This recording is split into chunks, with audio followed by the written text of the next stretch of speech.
Ministério Público Federal pede o cancelamento das 3 estações da Rádio Jovem Pan. O pedido foi feito nas alegações finais de uma ação civil pública movida contra a emissora no ano de 2023. Ação motivada por um pedido do Partido dos Trabalhadores nas eleições de 2022, quando o presidente Lula venceu o ex-presidente Jair Bolsonaro. Assunto para o jornalista Tiago Pereira, que já está aqui comigo. Tiago, essa ação ela pode seguir adiante na Justiça brasileira? O que você nos diz? Boa noite, bem-vindo. Ou se pode, né? A depender, né, do andar da carruagem, como o ministro Luiz Fux declarou no seu voto na semana passada, nunca se andou tão rápido no Supremo com a ação dos atos de 8 de janeiro, tentando colocar ali Bolsonaro e mais 7 réus como envolvidos, mesmo não estando ou não tendo participado. A gente acredita que pode andar e não de forma rápida, não de forma lenta, de forma rápida, como foi esse caso. Boa noite para você. Boa noite. E a toda a nossa audiência qualificada aqui da Pix TV. Agora 8h27. A gente vai então ao nosso comentário. A notícia caiu como uma bomba na imprensa nacional, que parece ter medo e não deu a ênfase que a notícia merece. E aqui eu abro um parênteses, tem medo sim.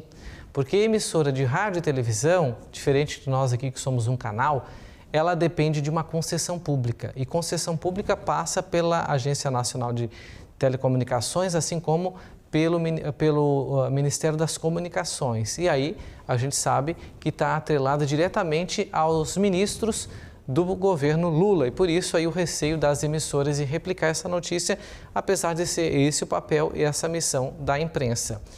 E por isso nós estamos aqui, né, para dar essa notícia para você. Então vamos aos fatos. A Associação Brasileira de Emissoras de Rádio e Televisão, que é a ABERT, acompanha com preocupação os recentes desdobramentos dessa ação judicial que, como a Andrea falou, busca o cancelamento da outorga da Rádio Jovem Pan.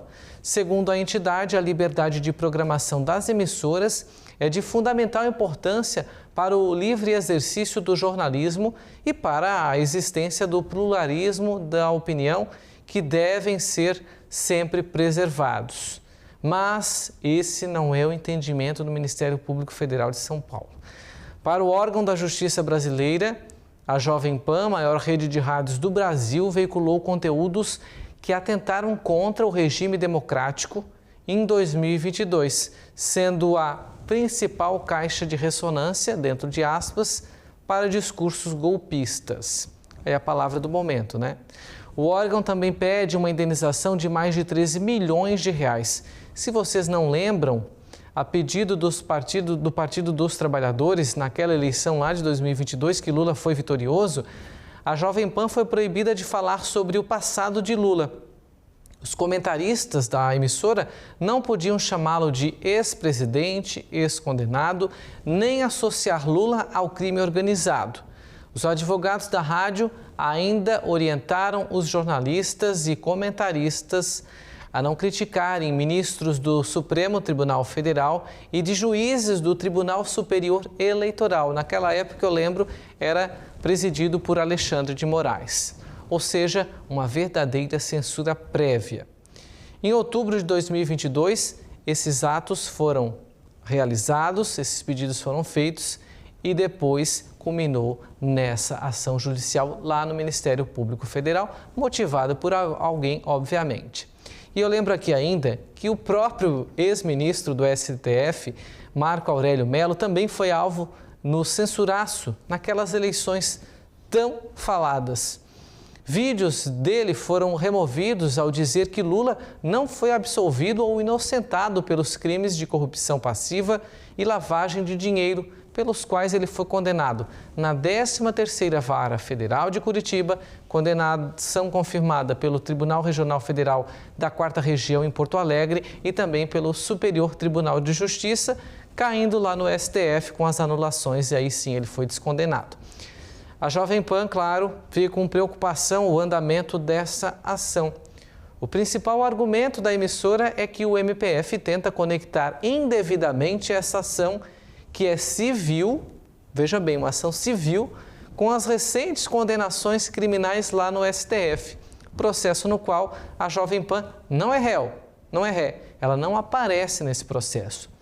A empresa confirmou o compromisso com a democracia, obviamente, e a liberdade de expressão, ou seja, mera coincidência com os 8 condenados da semana passada, quando o Supremo conseguiu colocá-los lá nos atos do 8 de janeiro, que, quem sabe, portanto, a Jovem Pan agora também não entra para essa lista. Olha, uma notícia que preocupa, porque a Jovem Pan é a maior rede de rádios do Brasil. O que isso quer dizer? Quer dizer que se a cabeça de rede de São Paulo, você que já trabalhou na Jovem Pan,